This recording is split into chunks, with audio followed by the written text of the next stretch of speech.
sometimes God gives you a job to do. And when that happens, you have to drop everything and just start walking. The first episode opens in direct, foreboding and addictive fashion.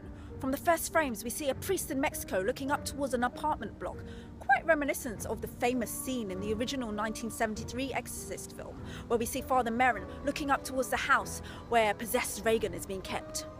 I love the inclusion of cultural superstition because in Mexico, it's full of beliefs and superstitions along with the devout Roman Catholic following. It's also against the backdrop of a slum, which can appear both homey and bright and like squalor and hell all the same. The story flips between Mexico, where Father Marcus is seen performing a highly risky and illegal exorcism on a young boy who's been possessed by a powerful demonic entity, and in Chicago, where novice Father Thomas Ortega struggles to run a church and enliven his disentranced followers. Devout Christian Angela Rance approaches Father Ortega. She's convinced that there's a presence in her house. It's the first time that Ortega has ever come across such a matter, and he starts to wrestle with whether he believes demons exist. A series of dreams soon link him to Father Marcus, where he witnesses the last exorcism that he performed in Mexico. Visiting the Rance family soon alerts him that there might actually be a presence in the house. His beliefs are finally being questioned, along with his motives for becoming a priest and his duty to God. I just love how the series cuts to the chase.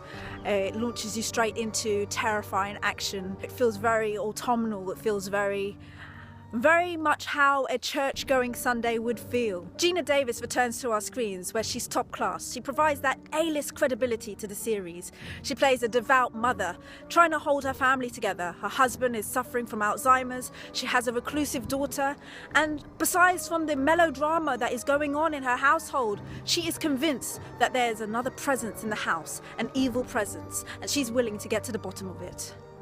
We can expect to see some more inventive possession scenes, things that of course we have seen before, but because it's a series, more will be seen in a short space of time. This means that the scares are likely to be more shocking. It certainly is in episode 1. The series is created by Jeremy Slater, who's behind The Lazarus Effect, Fantastic Four, and the up-and-coming film adaptation of manga series Death Note. He's also the screenwriter for a film called Pet, which is currently circling many festivals and has been well received. I want you to help me. I won't abandon you.